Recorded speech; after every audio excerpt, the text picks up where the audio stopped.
నమస్కారం అమరావతి న్యూస్ కి స్వాగతం. ఈనాటి వార్తా విశేషాలు. తిరుమల శ్రీవారికి మైసూరు రాజమాత ప్రమోదాదేవి 2 భారీ వెండి అఖండాలుగా విరాళంగా అందజేయడం జరిగింది. రంగనాయకుల మండపంలో టీటీడీ చైర్మన్ బిఆర్ నాయుడు ఆలయ అధికారులకి వాటికి అందజేశారు. ఒక్కో వెండి అఖండం సుమారు 50 కిలోల బరువు ఉంటుంది. ఈ అఖండాలు శ్రీవారి గర్భగుడిలో వెలిగించే సాంప్రదాయ దీపాలు. సుమారు 300 సంవత్సరాల క్రితం అప్పటి మైసూరు మహారాజు ఇలాంటి దీపాలను ఆలయానికి విరాళంగా అందించినట్లు చరిత్రలో ఉంది. శతాబ్దాల తర్వాత ఇప్పుడు మళ్లీ మైసూరు రాజమాత వాటిని సమర్పించడం విశేషం.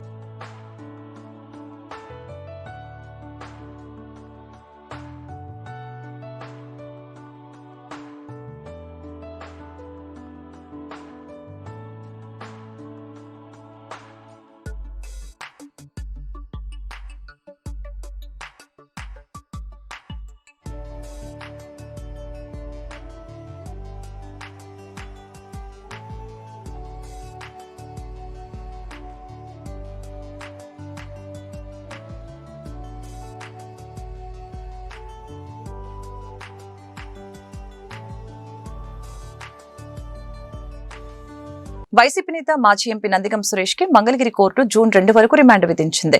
ఆయన పోలీసులు గుంటూరు జిల్లా జైలుకు తరలిస్తున్నారు. గుంటూరు జిల్లా తుళ్లూరు మండలం ఉద్దండరాయనపాలెంలో టీడీపీ కార్యకర్త రాజుపై దాడి చేసిన కేసులో ఆదివారం ఆయన అరెస్టు చేసిన సంగతి తెలిసిందే. కోర్టులో హాజరుపరచడానికి ముందు మంగళగిరి ప్రభుత్వ ఆసుపత్రిలో నందిగం సురేష్ కి వైద్య పరీక్ష నిర్వహించారు. బీపీ, మధుమేహం స్థాయిలను పరీక్షించారు.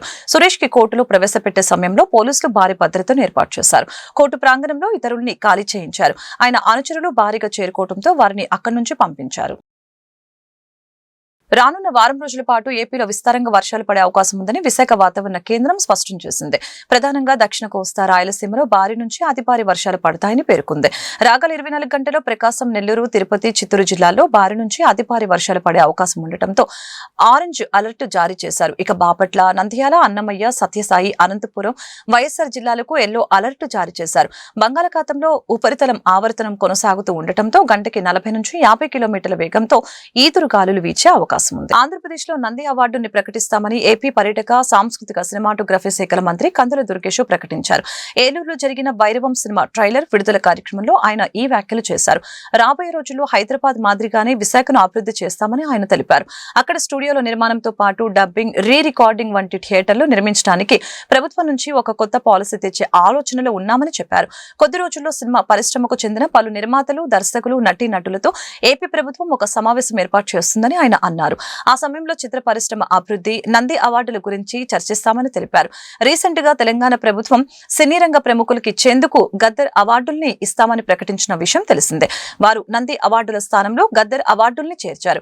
కొద్ది రోజుల క్రితం పలు సినిమాల నుంచి నామినేషన్స్ కూడా తీసుకున్నారు. ఆంధ్రప్రదేశ్ లో రాబోయే రోజుల్లో చలనచిత్ర రంగం అభివృద్ధి చెందడానికి అవసరమైనటువంటి ప్రణాళికలు రచిస్తా ఉన్నాం.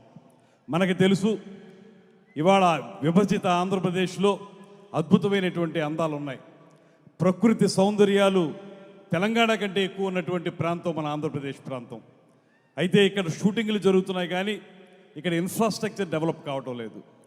దానికి సంబంధించి ఇక్కడ స్టూడియో నిర్మాణాలకు కానీ, డబ్బింగ్ థియేటర్లు, రీ రికార్డింగ్ థియేటర్లు ఇలాంటి వాటిని నిర్మించడానికి అవసరమైనటువంటి సపోర్ట్ ఇవ్వడానికి ఈ మధ్య కాలంలోనే ఒక ఫిల్మ్ పాలసీ తీసుకురావాలనేటువంటి ఆలోచనతోటి ముఖ్యమంత్రి గారు, ఉప ముఖ్యమంత్రి గారు కొన్ని ఆదేశాలు ఇచ్చారు. వాటిని అమలు చేయడం ద్వారా రాబోయే రోజుల్లో ప్రకృతి అందాలకి నెలవైనటువంటి ఆంధ్రప్రదేశ్లో 100% చలనచిత్ర పరిశ్రమ అభివృద్ధి చెందాలనేటువంటి మాటతోటి మేము కొన్ని కార్యక్రమాలను చేపట్టబోతున్నాం.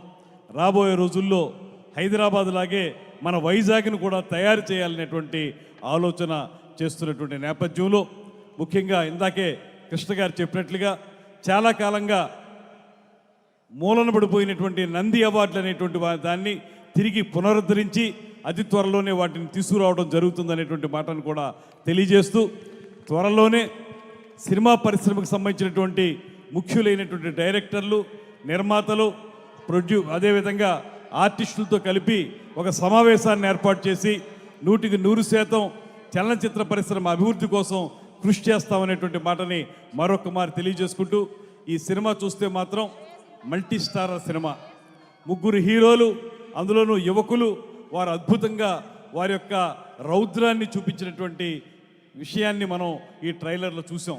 వారందరూ మంచి హావభావాలు ప్రకటించారు. ఈ సినిమా ఖచ్చితంగా విజయం సాధిస్తుందనేటువంటి నమ్మకం నాకు అనిపించింది ట్రైలర్ చూసినప్పుడు. వారికి బెస్ట్ ఆఫ్ లక్ తెలియజేస్తూ తప్పనిసరిగా ఈ సినిమా హిట్ కావాలని, తద్వారా ఇలాగా బిగ్ స్క్రీన్ మీద చూసే సినిమాలు చాలా ఎక్కువ రావాలని, ప్రేక్షకులు కూడా ఆ సినిమాల్ని బాగా చూసి వారికి ఆదరణ పెంపొందించాలనేటువంటి మాటని తెలియజేసుకుంటూ గుంటూరు నగర వాసులకి మెరుగైన పౌర సేవలు అందిస్తామని కమిషనర్ పోలీస్ శ్రీనివాసులు స్పష్టం చేశారు. అలాగే మౌలిక వసతులతో పాటు కనీస సౌకర్యాలు కల్పిస్తామని అన్నారు. సోమవారం గుంటూరు నగర కమిషనర్ ఛాంబర్లో డైలీవర్ కమిషనర్ కార్యక్రమం జరిగింది. ఈ సందర్భంగా పలువురు తమ సమస్యల్ని ఫోన్ ద్వారా కమిషనర్ దృష్టికి తీసుకుని వచ్చారు. ఆయా సమస్యల్ని తక్షణమే పరిష్కరించాలని సంబంధిత అధికారులకి కమిషనర్ ఆదేశించారు. డైలీవర్ కమిషనర్ కార్యక్రమం దృష్టికి వచ్చిన 24 సమస్యల్ని నిర్ణీత సమయంలోనే పరిష్కరిస్తామని పోలీస్ శ్రీనివాసులు స్పష్టం చేశారు.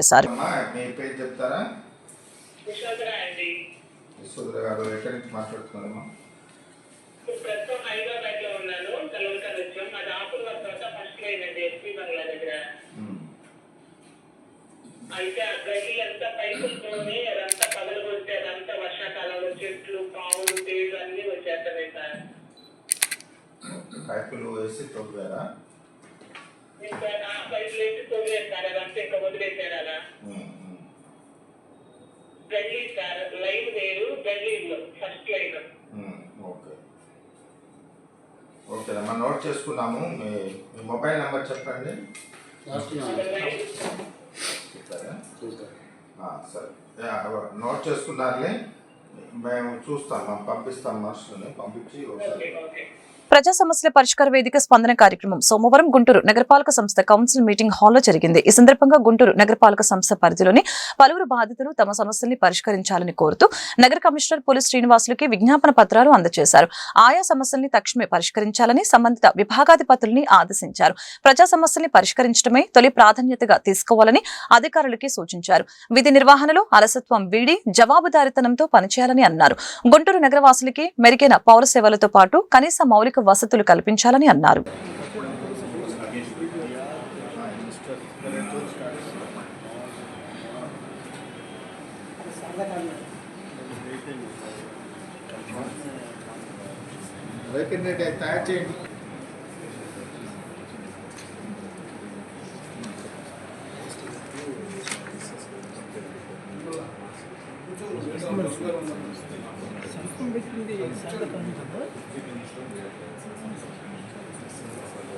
కూటమి ప్రభుత్వం అధికారంలోకి రాగానే గుంటూరు ప్రగతి పరుగులు తీస్తుందని తూర్పు ఎమ్మెల్యే మహమ్మద్ నజీర్ స్పష్టం చేశారు. గుంటూరు తూర్పు నియోజకవర్గంలో పలు అభివృద్ధి పనులు శరవేగంగా కొనసాగుతూ ఉన్నాయని పేర్కొన్నారు. లోతట్టు ప్రాంతాలను గుర్తించి వర్షపు నీరు నిల్వ ఉండకుండా నూతన సీసీ డ్రైన్లు నిర్మిస్తున్నామని చెప్పారు. సోమవారం స్థానిక హిమనీ సెంటర్లో 72 లక్షలతో చేపట్టిన నూతన సీసీ డ్రైన్ శంకుస్థాపన కార్యక్రమంలో ఎమ్మెల్యే నజీర్, గుంటూరు నగర mayor Kovelamudi Ravindra, deputy mayor Sheikh Sajila పాల్గొన్నారు. ఈ సందర్భంగా ఎమ్మెల్యే మీడియాతో మాట్లాడారు. వర్షం పడినప్పుడల్లా హిమనీ సెంటర్ ప్రాంతంలో వర్షపు నీరంతా మెయిన్ రోడ్డు పైన నిలిచిపోయి ప్రజలకు ఇబ్బందులు కలిగిస్తుందని చెప్పారు. ఈ సమస్యని పరిష్కరించేందుకే సీసీ డ్రైన్ నిర్మిస్తున్నామని చెప్పారు. ప్రజా సమస్యని పరిష్కరించడంలో రాజీ పడే ప్రసక్తి లేదని స్పష్టం చేశారు. కార్యక్రమంలో కార్పొరేటర్ సంకూరి శ్రీనివాసరావు, కార్పొరేషన్ అధికారులు పాల్గొన్నారు. హిమనీ సెంటర్ వద్ద నుండి పట్నం బజార్ మీదుగా బండల్ బజార్, అలాగే పీకల్వాడుగు డ్రైన్లోకి మురికి నీరు యావత్తు వర్షపు నీరు వస్తే కార్పొరేషన్ ఆఫీస్ సైతం పూర్తిగా నీటమయ్యేటువంటి పరిస్థితులు ఉన్నాయి. కాబట్టి దీన్ని వెంటనే యుద్ధ ప్రాతిపదికన తయారు చేయాలనే ఆలోచనతో రాబోయేటువంటి వర్షాకాలాన్ని దృష్టిలో పెట్టుకొని సీసీ డ్రైన్ను హిమనీ సెంటర్ వద్ద నుండి బండ్ల బజార్ వైపు నుంచి పూర్తిగా పీకల్ వాగులో ఈ డ్రైన్ వాటర్ అంతా కూడా కలిసేటువంటి విధంగా దాదాపు 70 లక్షల రూపాయలతో ఈ కార్యక్రమాన్ని తీసుకోవడం జరిగింది. అంతేకాకుండా నగరంలో శివారు ప్రాంతాల్లో ముఖ్యంగా రౌఫ్ నగర్ కానీ, కిద్వాయి నగర్ కానీ, అలాగే కొబ్బరికాయ సాంబే కాలనీ కానీ, ఉడా రోడ్డు కానీ, ఇవన్నీ రోడ్లు కూడా ఈరోజు దాదాపు 2,70 లక్షల రూపాయలతో వివిధ అభివృద్ధి కార్యక్రమాలను శంకుస్థాపన చేసుకోవడం జరుగుతూ ఉంది. ముఖ్యంగా నగరపాలక సంస్థలో ఉన్నటువంటి ప్రతి ఒక్క డివిజన్లో కూడా మౌలిక వసతులను ఇంకా మెరుగ్గా అభివృద్ధి చేయాలనే ఆలోచనతో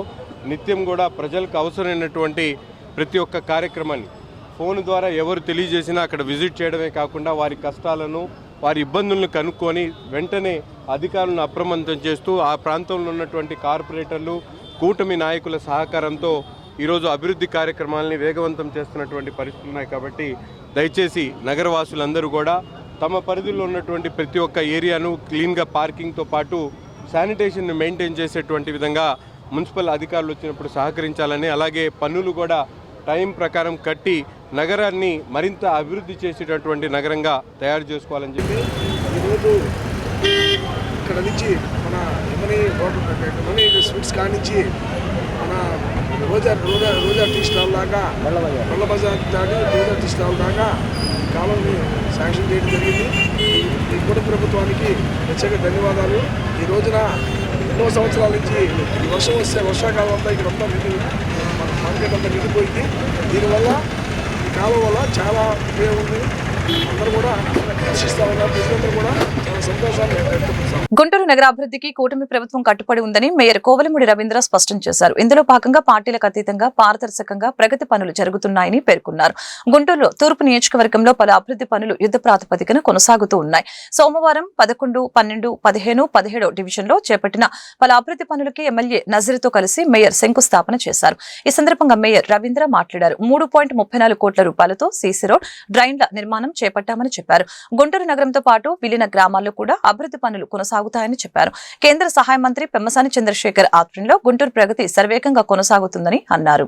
నగర ఈస్ట్ ఎమ్మెల్యే నజీర్ మహమ్మద్ గారు, అట్లాగే డిప్యూటీ మేయర్ సజిలా గారు, ఈ వార్డు ప్రెసిడెంట్ అట్లాగే కార్పొరేషన్ సిస్టీ గారు ఆధ్వర్యంలో 72 లక్షల ఒక బడ్జెట్తో ఎమనీ ఐస్ క్రీమ్ దగ్గర నుంచి బండ్ల బజారు వరకు సీసీ డ్రైన్ చేస్తున్నారు. ముఖ్యంగా వర్షం వచ్చినప్పుడు ఇక్కడ చాలా షాపులు మునిగిపోతున్నాయి కాబట్టి, అట్లాగే మున్సిపల్ కార్పొరేషన్ ఆఫీసులో కూడా వాటర్ వస్తుంది కాబట్టి డ్రైన్ వాటర్ దాన్ని సంపూర్ణంగా ఎక్కడైతే ఉందో దాన్ని బ్రేక్ కాకుండా మళ్ళీ పేకల వాగులు కలిపేస్తే ఇవన్నీ లీక్ అరెస్ట్ చేసే భాగంలో ఈ యొక్క మంచి కార్యక్రమం చేపట్టిన ప్రతి ఒక్కరికి కూడా ధన్యవాదాలు తెలియజేస్తాను.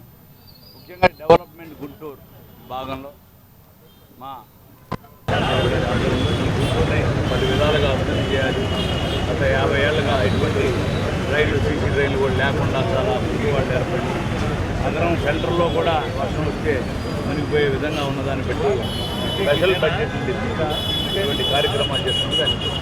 గుంటూరు కలెక్టర్ కార్యాలయంలో నిర్వహించిన ప్రజా సమస్యల పరిష్కార వేదికలో ఓ మహిళ ఎలకల మందు తిని ఆత్మహత్య యత్నం ప్రయత్నించింది. వివరాల్లోకి వెళ్తే స్వర్ణాంధ్ర నగర్ లోని తమ ప్లాట్లని కొంతమంది ఆక్రమించుకొని అడిగిన తమపై దాడికి పాల్పడుతున్నారని, సంవత్సరాల తరబడి ఫిర్యాదు చేస్తున్నా తమ సమస్యలను పరిష్కరించడం లేదంటూ సదరు మహిళ ఆత్మహత్య యత్నం చేసింది. పోలీసులు సదరు బాధితురాలిని ఆసుపత్రికి తరలించారు. 1900 మేము చిన్నప్పటి నుంచి అక్కడే పెరిగాం. వసంతరాయపురం నీళ్ళ ట్యాంకీ వెనకాల. నేను పుట్టింది కూడా అక్కడేను. అయితే మాకు 1998లోనే మాకు అక్కడ స్థలాలు ఇచ్చారు. మాకు నీళ్ళ ట్యాంకీ ఎక్స్టెన్షన్లో భాగంగా మాకు అక్కడ ఇచ్చేసారండి. మా ఇల్లు లేపి పెద్ద పెద్ద ఇల్లు పగలగొట్టిచ్చారు. అయితే ఇప్పుడు అక్కడ ఉన్న వాళ్ళందరూ కూడా కబ్జా చేసుకుని చాలా మంది, మౌలాలి అనేవాడు, వాళ్ళ భార్య, వాళ్ళ పిల్లలు మొత్తం ఇంకా చాలా మంది తయారు, జోజీ ఒకడు, అట్లాంటి వాళ్ళందరూ కూడా ఆ ఇల్లు ఎక్కడైతే ఖాళీ ప్లాట్లు ఉంటున్నాయి అవన్నీ తీసేసి అమ్మేసుకుంటున్నారు. లక్షల్లో ఒకళ్ళ చేతికి 7 లక్షలు, ఇంకోళ్ళ చేతులు 11 లక్షలు అట్టట్టు సొమ్ము పోగేసుకుంటున్నారు. ఈ కంప్లైంట్ 1998 నుంచి ఇస్తానే ఉన్నాం. ఎవరు పట్టించుకోవట్లా. వాళ్ళ పక్కా ఇళ్ళు కట్టేశారు. మరి మా పరిస్థితి ఏంది? ఇట్లాంటి వికలాంగుల పరిస్థితి ఏంది? వీళ్ళని ఏం చేయాలి? ప్రభుత్వం ఎందుకు చొరవ తీసుకోవట్లేదు? 9 మంది స్థలాలను ఆక్రమించేశారు. ఇంకా ఎన్ని జరిగినాయో మాకు తెలియదు. మా దృష్టికి వచ్చినాయి అయితే 9 మంది. ఈ 9 మంది స్థలాలని వాళ్ళకి ఇప్పించాలని మేము ప్రభుత్వాన్ని అడుగుతున్నామండి వినయపూర్వకంగా. లేపేశారండి. అక్కడ ఇచ్చారండి. కొంతమంది మా అన్నయ్యోళ్ళు, అక్కడ అక్కయ్యోళ్ళు వాళ్ళు కట్టేసుకున్నారు. కొంతమంది కట్టుకోవాలి. గుంటూరు నగరంలోని కలెక్టర్ కార్యాలయం వద్ద నిర్వహించిన ప్రజా సమస్యల పరిష్కార వేదిక కార్యక్రమానికి ఫిర్యాదులు వెల్లువెత్తాయి. జిల్లా నలుమూలల నుంచి వచ్చిన ఫిర్యాదుదారులు తమ సమస్యల్ని ఫిర్యాదుల రూపంలో అందజేశారు. ఫిర్యాదులను స్వీకరించిన ఉన్నతాధికారులు ఆయా సమస్యల్ని పరిష్కరించాలని సదరు శాఖలకు సంబంధించిన అధికారుల్ని ఆదేశించారు.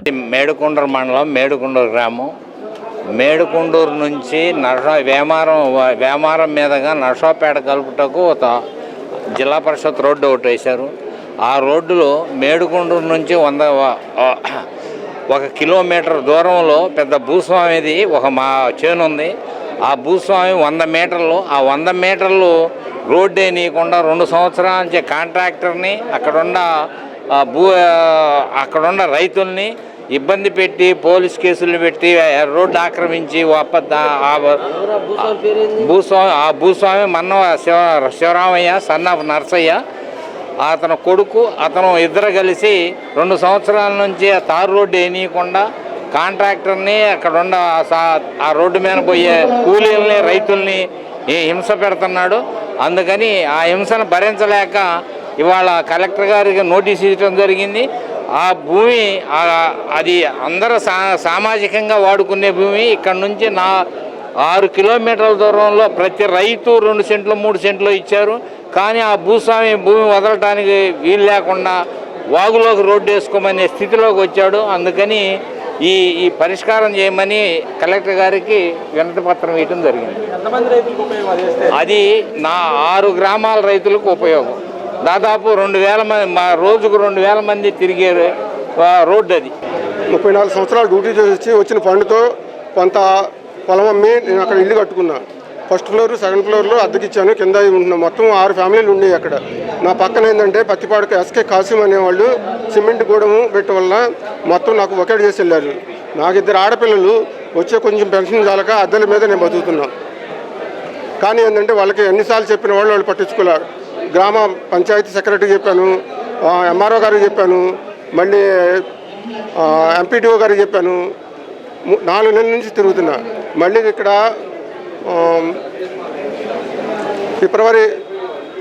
ఫిబ్రవరిలో ఒకసారి కంప్లీట్ చేశాను కలెక్టర్ ఆఫీసులో. మళ్ళీ ఈ మధ్య ఇంకోసారి కంప్లీట్ చేశాను. అయినా కూడా ఎవరో పట్టించుకోలే. నాకు మెసేజ్ ఏమవుతుందంటే కంప్లీట్ అయిపోయింది, మీ సమస్య పరిష్కారమైంది అంటున్నారు. ఎవరిని అడిగిన కూడా లోకల్ అక్కడ ఆఫీసర్ని ఆ పరిష్కారం మాది కాదు, మా పరిధిలో రాదు, మేము షాపు తీపిలేము, మా వల్ల కాదు అని చెప్తున్నారు. కానీ ఎవరు కూడా దాన్ని పట్టించుకోలే. ఎంఆర్ఓ గారు చెప్తే ఎంఆర్ఓ గారు ఉన్నారు, మాది కాదండి ఇది సమస్య, పంచాయతీ వాళ్ళది, ఎంపీడీఓ గారిది అని చెప్పి వాళ్ళకి కాగితం రాసి పంపించాడు, దాని యొక్క పరిష్కారం చేయండి అని. ఎంపీడీఓ గారు అయితే వచ్చి చూసేళ్ళారు. కానీ అది మాకేం. పేరు ఎద్దు ఇస్రాయేల్, పొన్నూరు నుంచి వచ్చాను. పొన్నూరు మున్సిపాలిటీ 23వ వార్డు. 23వ వార్డులో సర్వే నెంబర్ 471/3లో నాది 72.5 సెంటు మాగాణి భూమి 1982లో కొనుక్కున్నాను నేను. అది 2012లో గౌరవ జడ్జి గారు నా భూమి వదిలి రోడ్డు వేసుకోమని వాళ్ళకి చెప్పారు. అయినా సరే వాళ్ళు కమిషనర్ గారు సర్వేర్ గారితో కొలిపించి పాతిన రాళ్ళను పీకేసి కంచి పీకేసి వాళ్ళు కొలతలు కొలవనీయకుండా ప్రత్యర్థులే పేర్లు చెప్పాలా, వరపర్ల వసంతరావు, వరపర్ల సురేషు సన్ ఆఫ్ వసంతరావు, దప్పలపూడి వేస్ట్రపాల్, దప్పలపూడి ఈడయ్యా ప్రేమ తండ్రి వేస్ట్రపాలు. నా భూమిని నాకు కొలతలు ఏమైనా కొలిసారు సార్, రాళ్ళు వేయాలి, మీ గవర్నమెంట్ భూమికి మీరు కొలిసి రాళ్ళు వేసుకోండి, నా భూమికి వేయమంటలే నేను. నాకు అవకాడో వాళ్ళకి మధ్య గవర్నమెంట్. నమస్తే అండి, నా పేరు మల్లెల గీతా పుష్పలత, మా వారి పేరు మల్లెల రమేష్. మేము కొబ్బరిలో తయారు చేసి హోల్సేల్ షాపులకు వేస్తూ ఉంటాము. మా ఇంటి పక్కన బిట్ర నాగదుర్గారావు అనే అతను కూడా ఆ పనే చేస్తూ వాళ్ళు కూడా షాపులకు వేస్తూ ఉంటారు. వ్యాపారం మేము కొంచెం డెవలప్ చేసుకుంటున్నామని చెప్పేసి మనసులో ఏదో కక్ష పెట్టుకొని మేము వాళ్ళ దగ్గర చీటీ డబ్బులు వేసాము, చీటీ పాడుకున్నాము. అయితే కొంచెం ఒక వారం టైం ఇవ్వు అని చెప్పినందుకు ఒక విజయవాడ నుంచి ఒక 20 మంది కుర్రోళ్ళ దాకా రౌడీ వాళ్ళని పంపించేసేసి నన్ను, మా అత్తగారిని, మా తోటి కోడల్ని, మా మరిదిని, మా వారిని 20 మంది వచ్చి కొట్టేసేసి నా చెయ్యరు కొట్టి తలకాయ పగలు కొట్టి ఫొటోస్ కూడా ఇవిగోండి సార్, ఇలా చేసేసి వెళ్ళిపోయారు. 3 మంత్స్ అవుతుంది నేను కంప్లైంట్ ఇచ్చి. 6 మీద కంప్లైంట్ ఇచ్చాను, 5 తీసుకుంటున్నారు సార్, ఇంకొకళ్ళు మాత్రం తీసుకోవట్లేదు. ఎందువల్ల అని చెప్పేసి ఒక 1 మంత్ నుంచి తిరుగుతున్నా కానీ అసలు ఏది పట్టించుకోవట్లేదు. మంగళగిరి పట్టణ police station sir, Nayak sir SI phone certificate రావాలని చెప్పేసి అన్నారు స్టార్టింగ్. అయితే దానికోసం ఒక 1 మంత్ ఆగాము. 1 మంత్ ఆగినా కానీ అసలు ఏ చర్య తీసుకోలేదు. సరేనని చెప్పి ఓన్ సర్టిఫికేట్ వచ్చింది. సర్టిఫికేట్ వచ్చాక అయినా కానీ ఆ అబ్బాయి పేరు పెట్టాలి అన్నా కానీ పెట్టట్లేదు సార్. నాకు న్యాయం వాళ్ళ ప్రేమ పేరుతో తనని నమ్మించి పెళ్లి పేరుతో మోసం చేసి తన బిడ్డను రోడ్డు పాలు చేశాడంటూ ఓ యువతి సోమవారం ఎస్పీ కార్యాలయంలో నిర్వహించిన ప్రజా సమస్యల పరిష్కార వేదిక కార్యక్రమంలో ఫిర్యాదు చేసింది. ఎన్నిసార్లు ఫిర్యాదు చేస్తున్నా తనకి న్యాయం జరగటం లేదంటూ సదరు యువతి వాపోయింది. నేను గుంటూరు మారుతి నగర్ నుంచి వచ్చాను. నా పేరు దాసరి నాగలీల.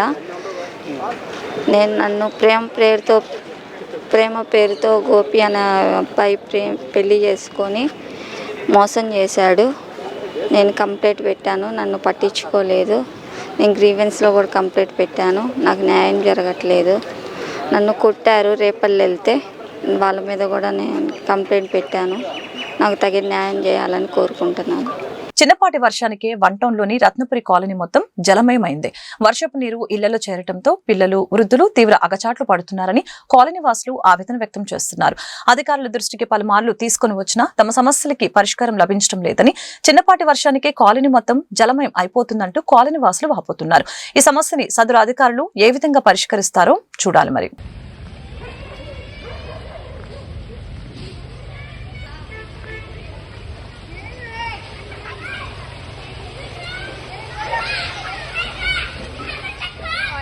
మూడు వంతెనల రోడ్డు నిర్మాణ విషయంలో ప్రభుత్వం అధికార యంత్రాంగం నిర్లక్ష్యం. కొద్దిపాటి వర్షానికే స్పష్టం కనిపించిందని ఏఏవైఎఫ్ జిల్లా కార్యదర్శి షేక్ వలీ ఆరోపించారు.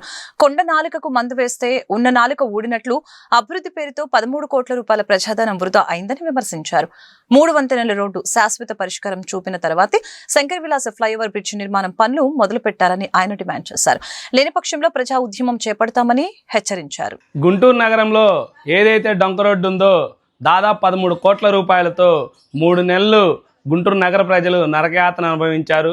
ఆ 3 నెలలు కూడా ప్రచారం భారీ ఎత్తున దీన్ని ఏదో ఇంకా మరోసారి 3 వంతుల సమస్య అనేది ఉండదు, దీన్ని రూపుమాపుతున్నామని అధికారులు, అదేవిధంగా ప్రభుత్వంలో ఉన్న నాయకులు, అదేవిధంగా కేంద్ర మంత్రి పెమ్మసాని గారు కూడా అనేక సందర్భాల్లో చెప్పడము, అదేవిధంగా పరిశీలించడము, 3 నెలల దాదాపు పనిని కూడా వాళ్ళు చేపట్టడం జరిగింది. కానీ ఈనాడు చూస్తే గుంటూరు నగరంలో చిన్నపాటి వర్షానికే అంత బురదమయంగాను నీళ్ళు ఆగిపోవడంతో ఆ యొక్క 13 కోట్ల రూపాయలు వెచ్చించి కూడా ప్రజాధనాన్ని వృధా చేశారేమో అని అనుమానాలు ప్రజలు కూడా ఆలోచిస్తూ ఉన్నారు. ఈ 13 కోట్ల రూపాయలతో చేసిన అభివృద్ధి ఎంతవరకు న్యాయం చేయగలిగారు అనేది అధికారులు, ఇంజనీరింగ్ అధికారులు, మున్సిపల్ అధికారులు, అదేవిధంగా పెమ్మసాని గారు కూడా దీని మీద స్పందించాలి. మరోవైపు ఇంకొన్ని రోజుల్లోనే శంకుస్థాపన కూడా చేశారు. శంకర్ విలాస్ ఓవర్ బ్రిడ్జిని కూడా ప్రారంభించబోతా ఉన్నాము. కాబట్టి దీన్ని కూడా పనులు మేము చేశామని చెప్పుకున్నారు. మరి ఈనాడు ఆ శంకర్ విలాస్ పనులు కనుక మీరు మొదలు పెడితే ఇప్పుడు రాబోయేదే ఇంకొన్ని రోజుల్లో వర్షాకాలము. కాబట్టి వర్షాకాలంలో ఈ 3 వంతెనల సమస్య పరిష్కరించకుండా, మీరు అక్కడ ఆర్యూబీ నిర్మించకుండా, అదేవిధంగా శంకర్ విలాస్ పనులు మొదలు పెడితే గుంటూరు నగర ప్రజలు తీవ్ర నరకయాతన అనుభవిస్తారు.